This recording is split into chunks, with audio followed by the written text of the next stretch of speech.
Hello दोस्तों। आज हमारे साथ आज के गेस्ट हैं अविनाश जैन, जो करंटली एक वेरी प्रेस्टिजियस ऑर्गेनाइजेशन में काम कर रहे हैं, दैट इज IOCL। तो अविनाश, आपका बहुत बहुत वेलकम कि आपने हमारे लिए थोड़ा वक्त निकाला। Thank you Shubham ji. और मैं आप दर्शकों को बताना चाहूंगा कि हमारे शुभम गुप्ता जी भी एक प्रेस्टिजियस ऑर्गेनाइजेशन में एयरपोर्ट अथॉरिटी ऑफ इंडिया में काम कर रहे हैं और दोनों ने अपने जीवन की शुरुआत नवोदय स्कूल से की है। तो दोनों एक दूसरे के अच्छे खासे दोस्त हैं और एक ही फील्ड में लगभग काम कर रहे हैं। और जितना मुझे अनुभव है उतना ही अनुभव शुभम गुप्ता जी को भी है और मैं शुक्रिया करता हूँ कि उन्होंने मुझे मौका दिया उनके चैनल पे आने का और बोलने का। धन्यवाद अविनाश जी। एक चीज बताइए सर, आप IOCL में काम कर रहे हैं, तो IOCL में पहुंचने का या आप किस पोजीशन में है, तो उस पोजीशन में कैसे पहुंच सकते हैं? यदि कोई स्टूडेंट है जिन्होंने ग्रेजुएशन कंप्लीट किया है अभी, तो वो आपकी पोजीशन में कैसे पहुंच सकता है? IOCL आजकल क्या करता है कि दो तरीके से रिक्रूटमेंट करता है। एक तो जैसे अगर कोई अच्छा कॉलेज है, IITs, NITs, कुछ बड़े प्राइवेट कॉलेजेस होते हैं, BTU, VIT, तो वहां से डायरेक्ट रिक्रूटमेंट भी होते हैं IOCLs के, मतलब डायरेक्ट कैंपस प्लेसमेंट के थ्रू भी होता है। और दूसरा तरीका होता है कि अगर किसी कॉलेज में IOCL नहीं आ पाती है तो वो क्या करता है, गेट एग्जाम कंडक्ट होता है हर साल IITs के द्वारा, और गेट एग्जाम की रैंक के बेसिस पर वो इंटरव्यू के लिए शॉर्टलिस्ट करता है और फिर इंटरव्यू स्कोर, गेट स्कोर के वेटेज के हिसाब से वो फाइनल सिलेक्शन करता है और फिर आपको एक A1 ग्रेड की ऑफिसर लेवल की जॉब आपको प्रोवाइड कर देता है।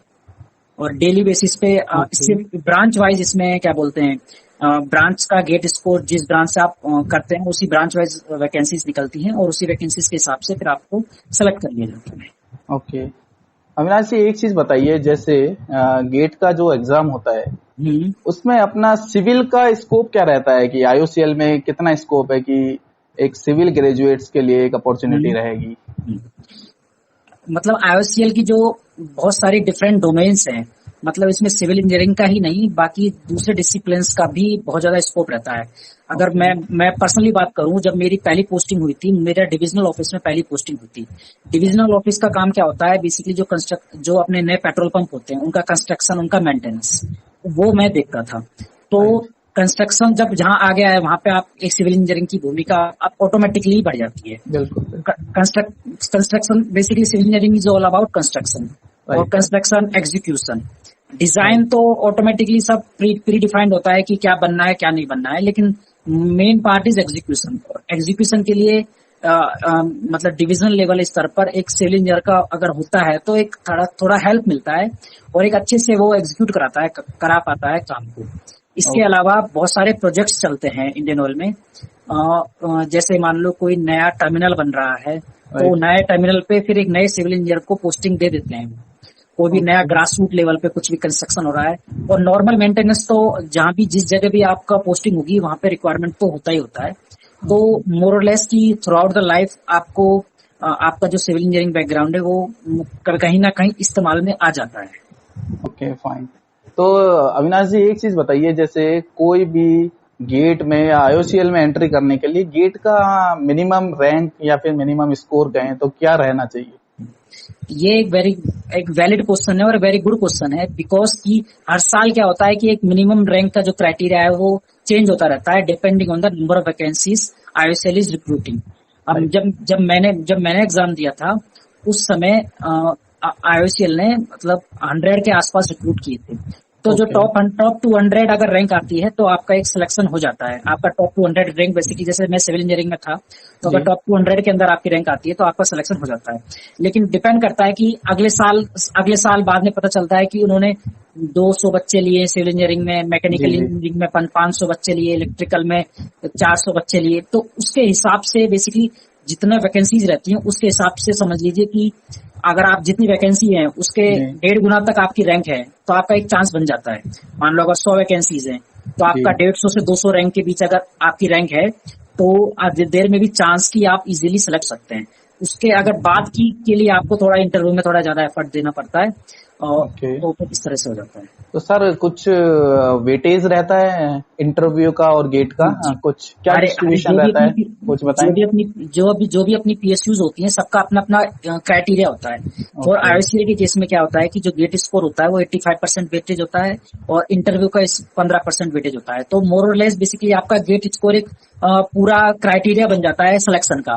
राइट। चाहे आपका इंटरव्यू इतना ज्यादा अच्छा जाए या ना जाए, क्योंकि वो उसमें सिर्फ 15 मार्क्स है। अगर 15 मार्क्स में से अगर आपके 15 भी आ जाते हैं या फिर 12 आ जाते हैं, तो 3 मार्क्स राइट इतना डिफरेंस क्रिएट नहीं करता है जितना 85% वेटेज आपका जो गेट स्कोर है वो क्रिएट कर देता है।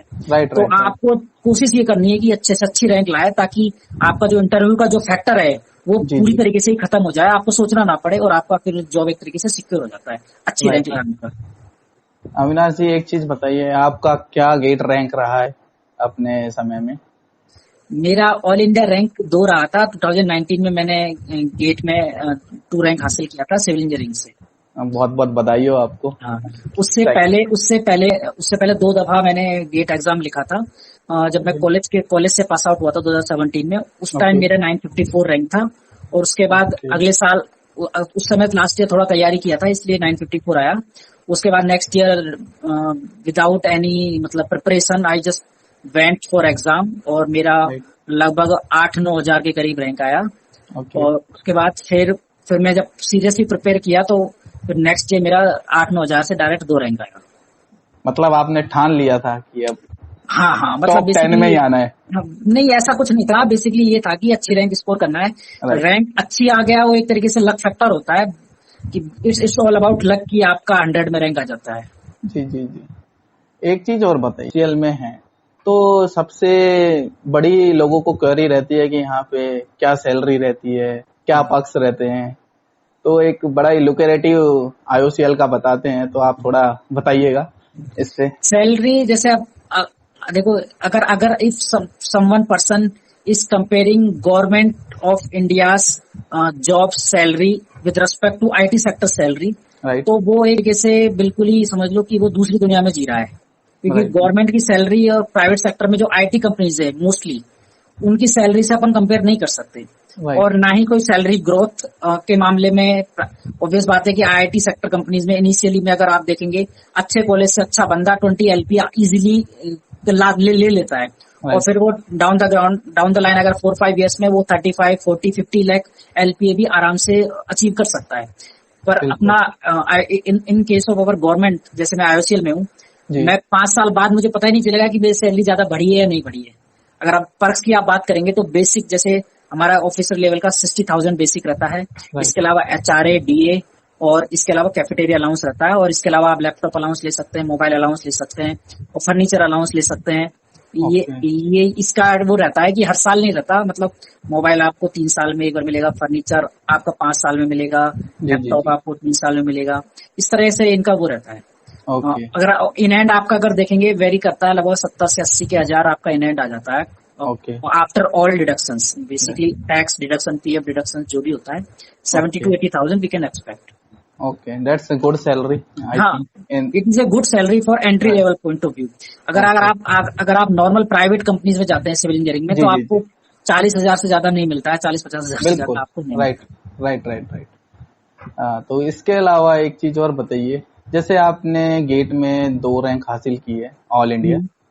तो आप कैसे अपनी स्ट्रेटजी रखते थे, कैसे आपने क्या किया उसके लिए, तो वो थोड़ा एलोबरेट कीजिए।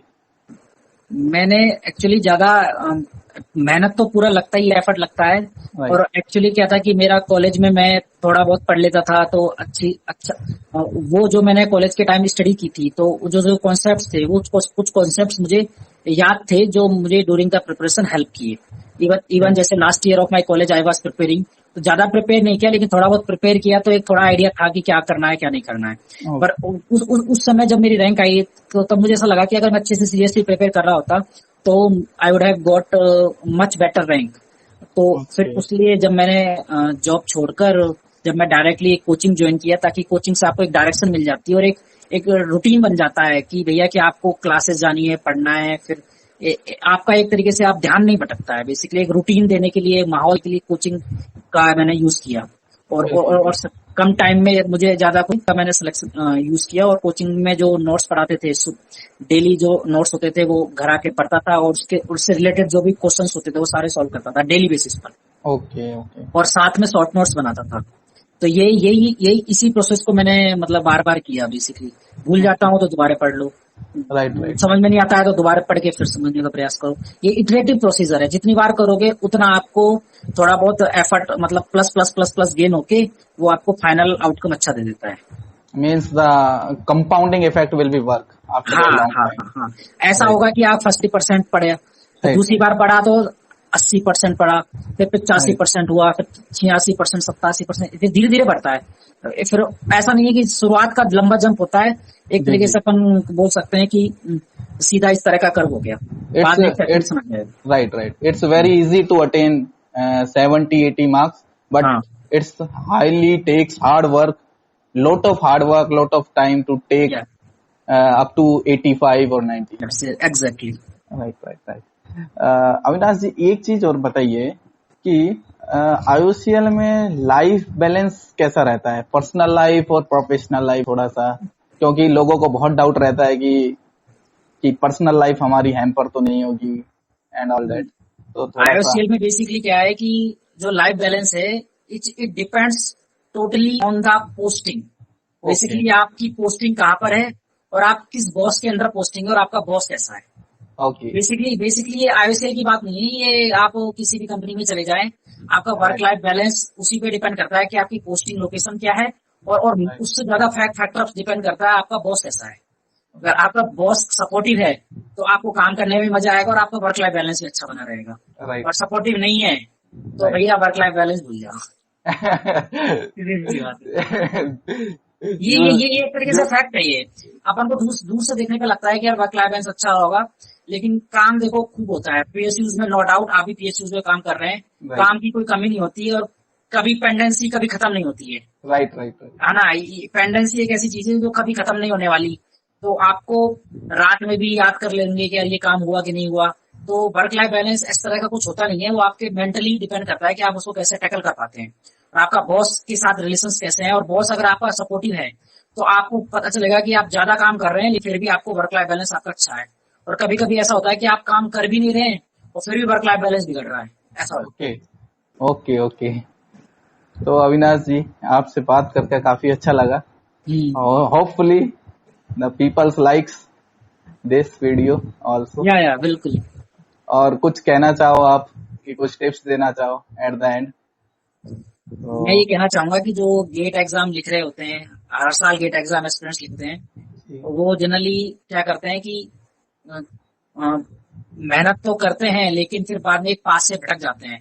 वो बहुत राइट सारे सोर्सेस ऑफ स्टडीज का ट्राई करते हैं कि मैं ये पढ़ लूं वो पढ़ लूं, एक फिक्स सोर्स ऑफ स्टडीज को फिक्स पकड़ते हैं। अगर बिल्कुल मान लो कोई कोचिंग कर रहा है तो उसे कोचिंग का मटेरियल इतना सफिशिएंट होता है कि आप अच्छी रैंक ला सकते हैं, आपको कुछ एक्स्ट्रा कुछ पढ़ने करने की जरूरत नहीं होती है।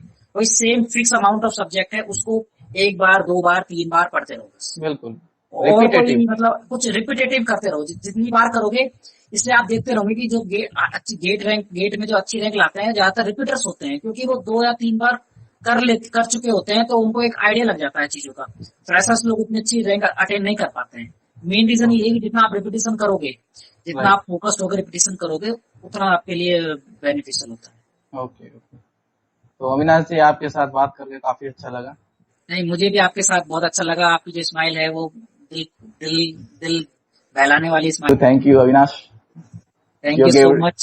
you Thank you gave so much for hosting me. It thank was very pleasant experience for me. And me thank you for also. the viewers. Me also. Thank you. Thank you. Thank you. Thank you. Thank you.